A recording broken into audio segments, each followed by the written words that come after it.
तो चलिए दोस्तों, आज हम सुनने वाले हैं शेर और चूहे की मजेदार कहानी।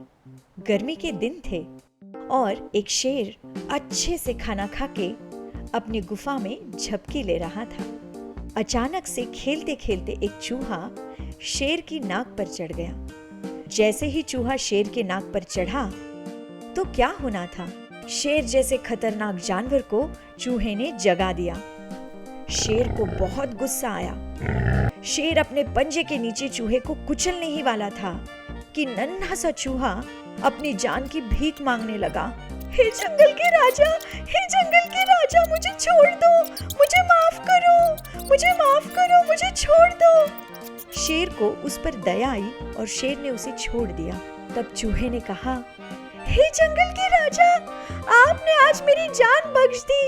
इसके लिए कभी भी आपको मेरी मदद चाहिए तो मैं आपकी मदद अवश्य करूंगा। जैसे ही चूहे ने ये कहा, शेर जोर जोर से हंसने लगा और शेर ने कहा, इतना सा चूहा मेरी क्या मदद करेगा।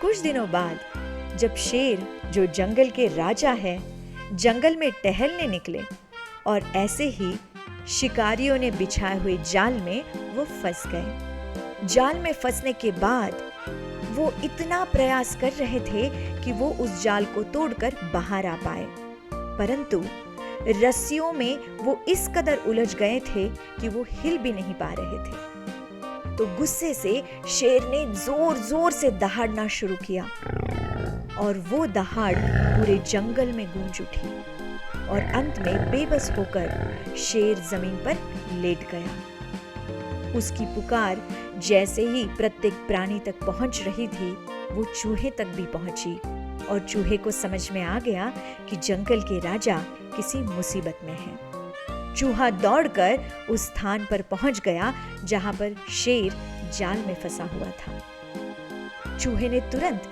शेर को कहा कि हे राजा, मैं आपकी मदद करता हूँ, चिंता मत कीजिए। और वैसे ही चूहे ने अपने दांतों से उस जाल को तोड़ना शुरू कर दिया। धीरे धीरे करके पूरे जाल को तोड़कर चूहे ने शेर को बचा लिया। किसने शेर की जान बचाई? एक छोटे से चूहे ने, जिसे शेर समझ रहा था कि ये इतना सा चूहा मेरी क्या मदद करेगा। इसीलिए इस कहानी से हमें भी ये सीखना जरूरी है कि कोई भी व्यक्ति छोटा या बड़ा नहीं होता है। हर एक व्यक्ति या वस्तु का अपना एक मूल्य, स्थान और महत्व होता है, तो किसी को भी हमें कम नहीं समझना चाहिए। तो आपको आज की ये कहानी कैसे लगी, हमें कमेंट्स में अवश्य बताएं। और ऐसे ही मजेदार कहानियों को सुनने के लिए और बहुत कुछ सीखने के लिए चैनल को सब्सक्राइब जरूर करें, लाइक करें, शेयर करें और नोटिफिकेशन के लिए बेल आइकन अवश्य दबाएं।